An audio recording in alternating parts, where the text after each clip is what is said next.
I'm Dr. Stephen Dominguez, and today we're going to talk about, Doctor, is my thyroid gland making me fat? Wow, what a powerful question. If you're an HMO, you'll get your TSH checked. If that's normal, then you'll probably get the answer, no, it's not your thyroid gland. If you're in a PPO and your physician is up to date on the academics of thyroid function, then your TSH, in addition to T3, T4, will be at a minimum evaluated. If these are within the normal limits, then you may be told, no, it's not your thyroid gland. However, if your physician knows about thyroid antibodies and about the disease entity known as SubClinical Hypothyroidism that affects 7 to 10% of women and 3% to 5% of men, then the following will be apropos. That is, you may have clinical findings and abnormal thyroid function tests, which typically means a normal TSH with the exception of the peroxidases, and you will have the following clinical symptoms. These are 1. Fatigue. 2. Lethargy. 3. Sleepiness. 4. Mental impairment. 5. Depression. 6. Decreased appetite with weight gain. 7. Cold intolerance. 8. Hoarseness. 9. Decreased perspiration. 10. Dry scaly skin. 11. Dry brittle hair. 12. Thick brittle nails.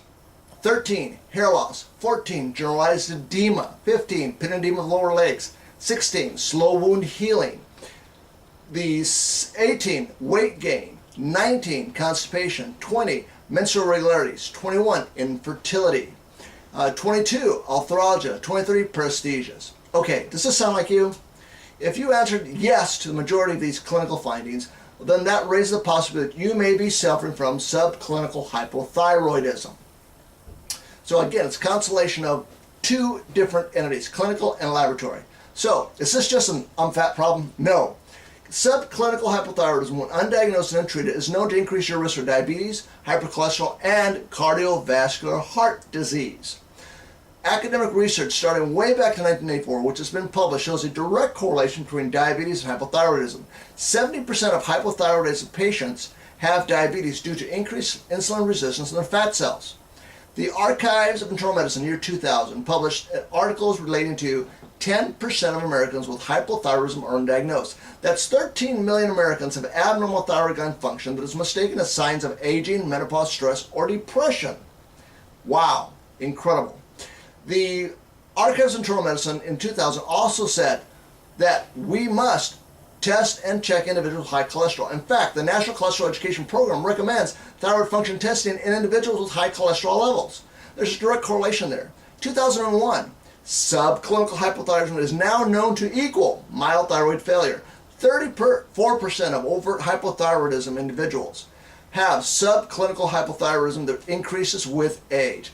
Subclinical hypothyroidism is common, and it's a disorder that progresses to overt hypothyroidism.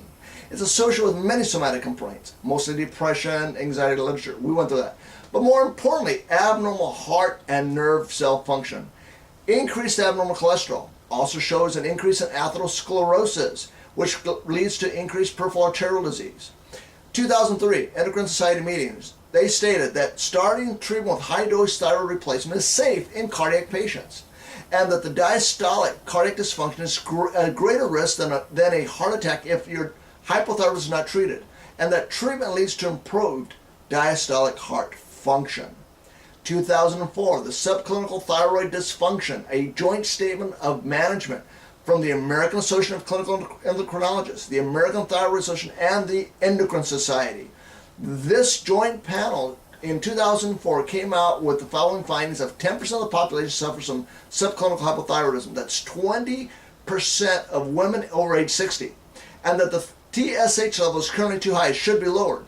That subclinical hypothyroidism is a continuum from clinical symptoms to overt hypothyroidism to life-threatening myxedema coma.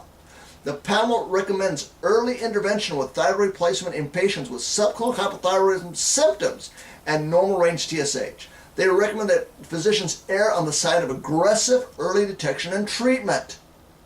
Wow, powerful statements coming out from multiple organizations talking about your thyroid and your thyroid dysfunction. Most recently, 2008, the National Heart, Lung, and Blood Institute said associated increase in weight with modest increase in TSH were found in the normal range. That means normal range thyroid that increased slowly over 3.5 years led to a 15.6 pound weight gain in women and a 13.2 pound weight gain in men. Again, 2008 Journal of Clinical Endocrinology and Metabolism. Treating subclinical hypothyroidism results in a reduction of heart disease and a reduction in visceral abdominal fat.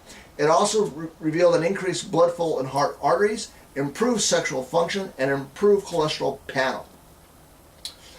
These studies correlated again in 2008 with the Hunt study, otherwise known as the thyrotropin levels and risk of fatal coronary heart disease study. They showed that thyroid dysfunction was associated with coronary heart disease, high cholesterol, and atherosclerosis. Now we have a constellation of different studies, all talking about heart disease, cholesterol, atherosclerosis, peripheral blood flow, wall thickening, insulin resistance, diabetes, abdominal fat accumulation. Everyone recommends early aggressive treatment of subclinical hypothyroidism. Why? It exists. Take a look at the symptomatology that I just elucidated for you. Do you suffer from those clinical findings? Has your physician checked your thyroid function? You know, most of us physicians will check what we were taught to do in school, a TSH. You know, that's a bare minimum nothing. The studies we need are T3, T4, T7, and if we have any inkling the person does have abnormal findings, we can thereafter go and obtain peroxidase or mitochondrial studies. It depends on your insurance. If you have a HMO, good luck.